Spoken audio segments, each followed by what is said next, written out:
નમસ્તે વિદ્યાર્થી મિત્રો, આજે આપણે સંસ્કૃતમાં પાઠ ગદ્ય 14 ચતસ્ત્રો વિદ્યા એટલે કે ચાર વિદ્યાઓ, ચાર પ્રકારની વિદ્યાઓ છે એના ઉપર આ પાઠ છે.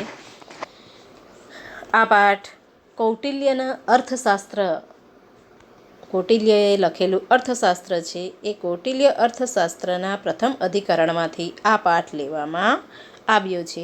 આપણે પ્રસ્તાવના જોઈશું. સંસ્કૃતના પ્રાચીન સાહિત્યને જોતા જણાય છે કે ત્યાં ધર્મનીતિની વિચારણા કરનાર ગ્રંથો શાસ્ત્રોને ધર્મશાસ્ત્રની અંતર્ગત અને રાજનીતિની વિચારણા કરનારા ગ્રંથો શાસ્ત્રોને અર્થશાસ્ત્રની અંતર્ગત મૂકવામાં આવે છે. આ પ્રકારના અર્થશાસ્ત્રમાં અત્યારે સૌથી વધારે પ્રસિદ્ધ છે આચાર્ય ચાણક્ય દ્વારા વિરચિત કૌટિલ્ય અર્થશાસ્ત્ર. કૌટિલ્ય એટલે જ ચાણક્ય, આ યાદ રાખવાનું છે, તમને વિકલ્પમાં પણ પૂછાય. કૌટિલ્ય એટલે ચાણક્ય. તો આ ચાણક્ય દ્વારા રચિત, ચાણક્યએ લખેલું કૌટિલ્ય અર્થશાસ્ત્ર ઈસવીસન પૂર્વે લગભગ 300 વર્ષ પહેલાં રચાયેલા મનાતા આ રાજનીતિશાસ્ત્ર છે, આ બરાબર ના ગ્રંથ પોતાની અનેક વિશેષતાઓને કારણે અર્થશાસ્ત્રના પર્યાયનું રૂપ લઈ લીધું છે. અત્યારે અર્થશાસ્ત્ર એમ કહેતા આ કૌટિલ્ય અર્થશાસ્ત્ર એમ સમજાય છે. પ્રસ્તુત પાઠ આ કૌટિલ્ય અર્થશાસ્ત્રના પ્રથમ અધિકરણમાંથી લેવામાં આવેલો છે. આ પાઠ ક્યાંથી લીધેલો છે? તો કૌટિલ્ય અર્થશાસ્ત્રના પ્રથમ અધિકરણમાંથી આ પાઠ લેવામાં આવેલો છે. તો અર્થશાસ્ત્ર જે છે કૌટિલ્યએ લખેલું, કૌટિલ્ય એટલે ચાણક્ય, ચાણક્ય દ્વારા રચાયેલું કૌટિલ્ય અર્થશાસ્ત્ર. આ તમને પૂછાય પણ, કૌટિલ્યએ કયું પુસ્તક લખ્યું? તો કૌટિલ્ય અર્થશાસ્ત્ર. પાછળ તમારે આવશે સાહિત્યની અંદર, તો આ વસ્તુ તમારે યાદ રાખવાનું છે. આ ગ્રંથની શૈલી વિશિષ્ટ છે. આમાં અમુક બાબતની ચર્ચામાં પ્રથમ તો પૂર્વે આચાર્યોના તે વિષયના મતોનો ઉલ્લેખ કરવામાં આવ્યો છે અને છેલ્લે આચાર્ય કૌટિલ્યના મતને રજૂ કરે છે. પ્રસ્તુત ગદ્યાંશમાં વિદ્યાઓની વિચારણા કરવામાં આવી છે. આ પ્રસંગે પ્રથમ માનવ, બ્રાહસ્પત્ય અને ઔષ્ણસ એમ 3 મતોને નોંધીને તે પછી કૌટિલ્ય પોતાનો મત રજૂ કરે છે. આ રીતે ગ્રંથમાં કૌટિલ્યની પૂર્વેના રાજનીતિશાસ્ત્રના નિષ્ણાંતોના મત પણ સુરક્ષિત રહી શક્યા છે. તો આ પાઠની અંદર જે આચાર્યો છે, પૂર્વ આચાર્યો, એમાં છે માનવ.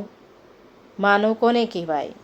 તો મનુના મતનો સ્વીકાર કરનારા સૌ કોઈને માનવ કહેવાય છે. એટલે કે મનુનો મત, મનુ થઈ ગયેલા, એ મનુ જે પોતે સ્વીકારે છે કે વિદ્યા કેટલા પ્રકારની છે. અહીંયા આપણું પાઠનું શીર્ષક જ છે 4 વિદ્યા. પણ આ મનુ જે છે, મનુના મતનો સ્વીકાર કરનારા બધા જ માણસ જે કોઈ હોય તેને માનવ કહેવાય છે, બરાબર. તો એ કેટલી વિદ્યામાં માને છે તે વાત રજૂ કરેલી છે. ત્યાર પછી બ્રાહસ્પત્ય એટલે કે બૃહસ્પતિ. તો બૃહસ્પતિના મતનો સ્વીકાર કરનારા બધા, બૃહસ્પતિ જેમ કહે કે મેં કેટલી વિદ્યામાં માનું છું, બૃહસ્પતિ 2 વિદ્યામાં માને છે, તો બીજા પણ એને સહમત થાય, એને ટેકો આપે, તે બધા જ બૃહસ્પત્ય કહેવાય, બરાબર. બૃહસ્પતિના મતનો સ્વીકાર કરનારા. અને બીજા છે ઔષ્ણસ એટલે ઉષ્ણસ. ઉષ્ણસને દૈત્ય ગુરુ શુક્રાચાર્ય પણ કહેવાય છે. તો શુક્રાચાર્ય એ જ ઉષ્ણસ, બરાબર.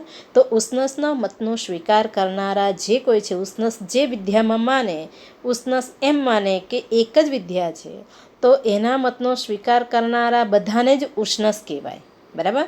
તો આ રીતે અહીં પોતાના મત જે રજૂ કરેલા છે એ 4 વિદ્વાનો છે. એક માનવ, બ્રાહસ્પત્ય અને ઉષ્ણસ એમ 3. અને છેલ્લે કૌટિલ્ય પોતાનો મત રજૂ કરે છે કે વિદ્યા કેટલી છે. આ 4 વિદ્વાનો પોતાના મત રજૂ કરે છે કે 4 વિદ્યાઓ છે. કૌટિલ્ય 4 વિદ્યામાં માને છે, ઉષ્ણસ એક જ વિદ્યામાં માને છે, બૃહસ્પતિ 2 વિદ્યામાં માને છે અને માનવો એ 3 વિદ્યામાં માને છે.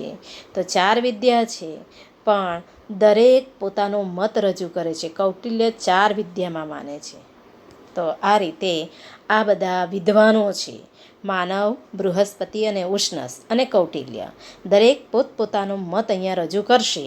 માનવ કહે કે હું 3 વિદ્યામાં માનું છું. કઈ કઈ વિદ્યા છે તે પછી આવશે, બરાબર, તે જણાવીશ. પણ પહેલાં તમને માનવ, બૃહસ્પતિ અને ઉષ્ણસ શું છે, તો આ બધા વિદ્વાનો છે. બૃહસ્પતિના મતનો સ્વીકાર કરનારા બધા, ઉષ્ણસના મતનો સ્વીકાર કરનારા બધા જ કેટલી કેટલી વિદ્યામાં માને છે તે પહેલાં પેરેગ્રાફમાં આવશે. ચાલો આગળ. રાજા પોતાની નૈસર્ગિક પ્રતિભાથી રાજકાર્યમાં સફળ થતો હોય છે, પણ જો તેને વધારે પ્રમાણમાં અને કાયમી ધોરણે સફળ થવું હોય તો તેણે વિદ્યાનો આશ્રય લેવો જોઈએ. માણસે, રાજાએ જો સફળ થવું હોય દરેક રીતે તો વિદ્યાનો આશ્રય તો લેવો જ પડે છે. આ વિદ્યાઓ કઈ કઈ છે? વિદ્યાઓ કઈ કઈ છે, તેમનો ક્યારે, કેવી રીતે અને શા માટે ઉપયોગ કરવાનો છે તેની સૂક્ષ્મ વિચારણા સૂત્રાત્મક રીતે અહીં થવા પામી છે. તો અહીં પાઠની અંદર સૌ પ્રથમ તો આપણે આ જે વિદ્વાનો જોયા, માનવ, બૃહસ્પતિ, ઉષ્ણસ અને કૌટિલ્ય કઈ કઈ વિદ્યામાં માને છે તેની વાત કરેલી છે પહેલા પેરાગ્રાફમાં, કે માનવ, બૃહસ્પતિ, ઉષ્ણસ અને કૌટિલ્ય એ કેટલી વિદ્યામાં, કઈ કઈ વિદ્યામાં માને છે તેની વાત રજૂ કરેલી છે પહેલા પેરેગ્રાફમાં. પછી એ વિદ્યાઓ કઈ કઈ છે, તે ક્યારે, કેવી રીતે, શા માટે એનો ઉપયોગ કરવાનો છે તેની વાત પણ રજૂ થયેલી છે. તો આપણે પાઠ જોઈશું. મેં તમને શબ્દાર્થ લખીને મોકલીશ, બરાબર. તો એ શબ્દાર્થ તમે લખવાના છે. એમાં મેં છૂટું પાડેલું છે 4 વિદ્યા કઈ છે, મત રજૂ કરનાર આચાર્યો કયા કયા છે, બરાબર. આ બધી જ બાબતો, કયા આચાર્ય કઈ વિદ્યામાં માને છે એ પણ મેં લખેલું જ છે. તો એ તમારે નોટમાં ઉતારવાનું છે, તો વધારે તમને સરળ રહેશે અનુવાદ કરવાનું, બરાબર. ચાલો આપણે આજે જોઈએ પાઠ. ત્રયી વાર્તા દંડનીતિ ચ ઇતિ માનવાહ.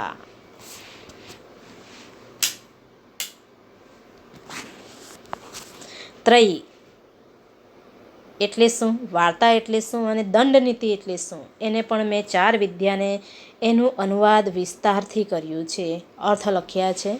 ત્રયી એટલે ત્રયી તો વેદને ત્રયી કહેવામાં આવે છે. 3 વેદને, કયા કયા, તો ઋગ્વેદ, યજુર્વેદ અને સામવેદ.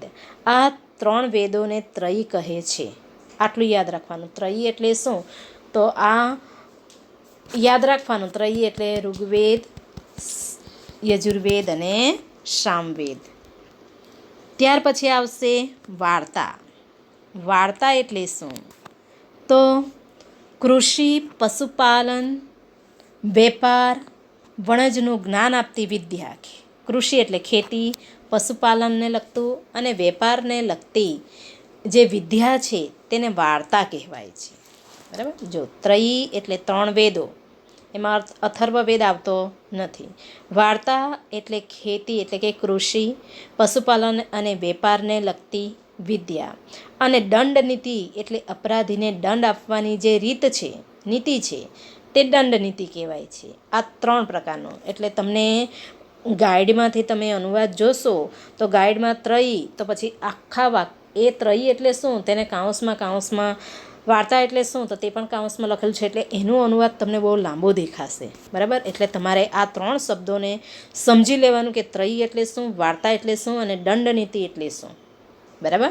તો ત્રયી એટલે 3 વેદો, કયા કયા તે કાઉન્સમાં લખી દેવાના. વાર્તા એટલે ખેતી, પશુપાલન અને વેપારને લગતી જ્ઞાન આપતી વિદ્યા. દંડનીતિ એટલે અપરાધીને દંડ આપવાની જે નીતિ છે તે. અને બીજી એક વિદ્યા આવે છે આન્વીક્ષિકી. આન્વીક્ષિકી એટલે શું, તો યોગ્ય પરીક્ષણ દ્વારા સત્યનું દર્શન કરાવતી વિદ્યા. એને તર્ક વિદ્યા પણ કહેવાય, હેતુ વિદ્યા પણ કહેવાય. સત્યનું દર્શન કરાવતી વિદ્યા એટલે આન્વીક્ષિકી. આમ 4 પ્રકારની વિદ્યા છે: ત્રયી, વાર્તા, દંડનીતિ અને આન્વીક્ષિકી, બરાબર.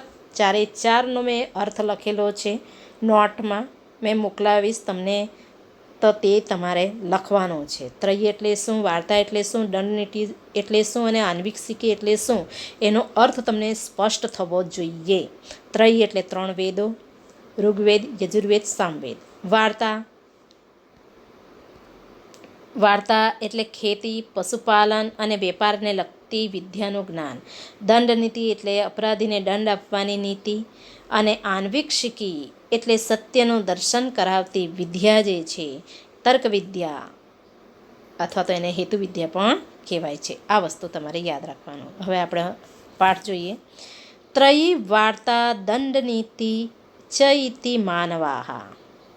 ત્રયી એટલે 3 વેદો, વાર્તા એટલે કૃષિ, પશુપાલન, વેપારનું જ્ઞાન આપતી વિદ્યા, અને દંડનીતિ એટલે અપરાધીને દંડ આપવાની નીતિ. ઇતિ એટલે એમ.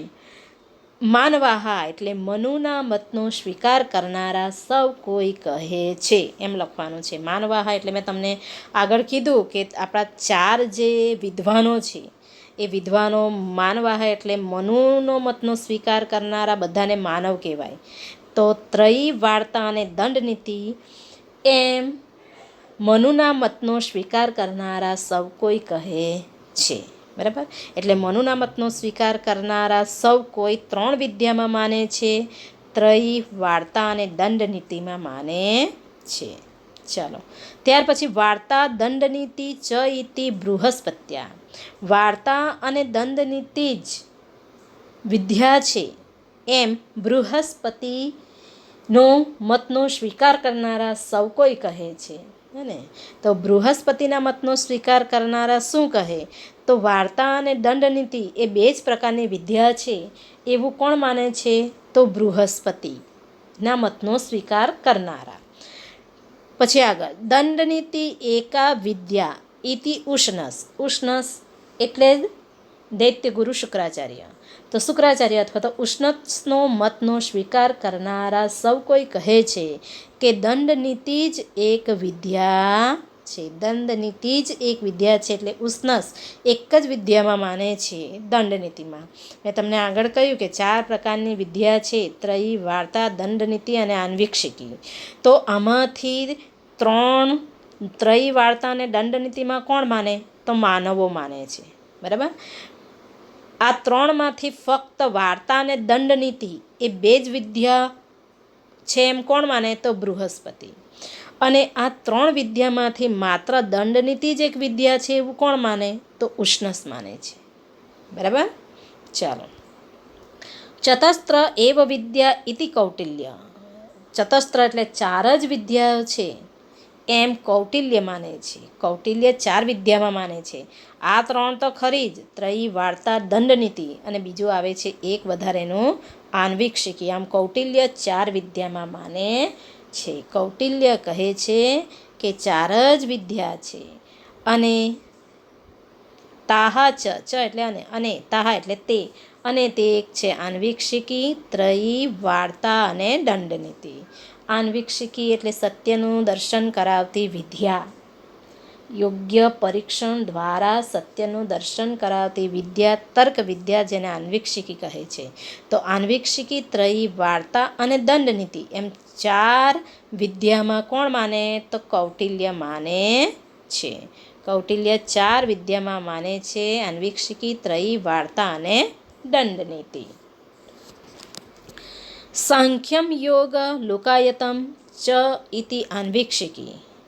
તો આન્વીક્ષિકી શું છે? અહીંયા તો આપણે વિસ્તારથી કહ્યું. બરાબર? તો આન્વીક્ષિકી શું છે? તો આન્વીક્ષિકી એટલે કે સાંખ્ય. તો સાંખ્ય એટલે કે સાંખ્ય એ દર્શનશાસ્ત્ર છે. બરાબર? પ્રકૃતિ અને પુરુષનું વિવેચન કરતું દર્શનશાસ્ત્ર છે. યોગ એ અષ્ટયોગ, અષ્ટાંગ યોગ જે પતંજલિએ રચેલું તે દર્શનશાસ્ત્ર છે. અને લોકાયત એટલે ન્યાયશાસ્ત્ર છે. આમ સાંખ્ય સાંખ્ય દર્શનશાસ્ત્ર, યોગ દર્શનશાસ્ત્ર અને ન્યાયશાસ્ત્ર એ આન્વીક્ષિકી છે. આન્વીક્ષિકી કઈ છે? જે સત્યનું દર્શન કરાવનાર બધા શાસ્ત્રો છે તે આ છે: સાંખ્ય દર્શનશાસ્ત્ર, અષ્ટાયોગ દર્શનશાસ્ત્ર અને ન્યાય દર્શનશાસ્ત્ર એ આન્વીક્ષિકી છે. ચાલો, હવે આગળ, ધર્મ અધર્મ ત્રયામ. ધર્મ અને સંધિ કરીએ તો અધર્મ થાય, એટલે ધર્મ અને અધર્મ અથવા તો કર્તવ્ય અને અકર્તવ્ય. અત્રયામ એ ત્રયામ. ત્રયામ એટલે એ ત્રણેય. ત્રયામ એટલે ત્રયી એટલે 3 વેદો, એ 3 વેદોમાં છે. ધર્મ અને અધર્મની વાત શામાં છે? 3 વેદોમાં છે. અર્થ અનર્થા વાર્તાયામ, અર્થ અને અનર્થ એટલે કે કૃષિ દ્વારા પ્રાપ્ત થતું યોગ્ય અને અયોગ્ય ફળની વાત જે છે એનું જ્ઞાન શામાં છે? તો વાર્તામાં છે. બરાબર, વાર્તા નામની વિદ્યામાં છે. અને નય ઉપનયો દંડ નિત્યાયમ, નય એટલે ન્યાય અને ઉપનય એટલે અન્યાય, ન્યાય અને અન્યાય વિશે દંડનીતિમાં છે. તો તમને ખબર પડી હશે કે અહીંયા દંડનીતિ વાર્તામાં અને 3 વિદ્યામાં શું છે? તો ધર્મ અને અધર્મ એ 3 વેદોમાં છે, અર્થ અને અનર્થ એ વાર્તામાં છે, અને ન્યાય અને અન્યાય એ દંડનીતિમાં છે. તો આ રીતે આપણે જોયું. બરાબર, કે તમને ફરીથી આનું અનુવાદ કરું. ત્રયી વાર્તા અને દંડનીતિ, દંડ આપવાની નીતિ એમ મનુના મતનો સ્વીકાર કરનારા સૌ કોઈ કહે છે. વાર્તા અને દંડનીતિ એમ બૃહસ્પતિના મતનો સ્વીકાર કરનારા સૌ કોઈ કહે છે. દંડનીતિ જ એક વિદ્યા છે એમ શુક્રાચાર્ય અથવા તો ઉષ્ણસનો મત કરનારા સૌ કોઈ કહે છે. અને 4 જ વિદ્યા છે એમ કૌટિલ્ય કહે છે. અને તે છે આન્વીક્ષિકી, ત્રયી, વાર્તા અને દંડનીતિ. સાંખ્ય દર્શનશાસ્ત્ર, યોગ દર્શનશાસ્ત્ર અને ન્યાયશાસ્ત્ર એ આન્વીક્ષિકી છે. ધર્મ અને અધર્મ એ 3 વેદોમાં છે, અર્થ અને અનર્થ એ વાર્તામાં છે, અને ન્યાય અને અન્યાય એ દંડનીતિમાં છે. તો આ રીતે આનો અનુવાદ થશે. ગાઈડની અંદર ત્રયી એટલે શું? તો કાઉન્સમાં લખેલું છે. વાર્તા એટલે શું? તો દરેકે દરેક જ્યારે પણ ત્રયી, વાર્તા, દંડનીતિ, સાંખ્ય કે અન્વીક્ષિકી શબ્દ આવશે ત્યારે કાઉન્સમાં એનો અર્થ લખેલો જ છે. એટલે તમને અનુવાદ એનું ખૂબ લાંબુ લાગશે. ત્રયી એટલે 3 વેદ કયા કયા તે લખેલું. વાર્તા એટલે ખેતી, પશુપાલન, વેપારને લગતું જ્ઞાન. દંડનીતિ એટલે કે અપરાધીને દંડ આપવાની નીતિ. બરાબર. આન્વીક્ષિકી એટલે કે સત્યનું દર્શન કરાવતી વિદ્યા, તર્ક વિદ્યા. બરાબર. સાંખ્ય તો પ્રકૃતિ અને પુરુષનું વિવેચન કરતું દર્શનશાસ્ત્ર. યોગ એટલે યોગનું પતંજલિએ રચિત દર્શનશાસ્ત્ર. અને ન્યાયશાસ્ત્ર. આવું કાઉન્સમાં આપેલું છે એટલે તમને બહુ લાંબો એનો અનુવાદ લાગશે. પણ 4 વિદ્યાનો અર્થ યાદ રાખવાનો છે. અને 4 જે મત ધરાવનારા આચાર્યો છે, માનવો એટલે મનુના મતનો સ્વીકાર કરનારા બધા, બૃહસ્પત્ય એટલે બૃહસ્પતિના મતનો સ્વીકાર કરનારા બધા, ઉષ્ણસ એટલે ઉષ્ણસનો મતનો સ્વીકાર કરનારા બધા. આ રીતે તમારે લેવાનું છે. બરાબર. તો તમને અહીંયા સમજ પડી હશે. આની અંદર બાકીનું ભાષાંતર આપણે બીજા પીરિયડમાં જોઈશું. ઓકે, આટલી તમને સમજ પડી હશે એમ હું માનું છું. Okay, by.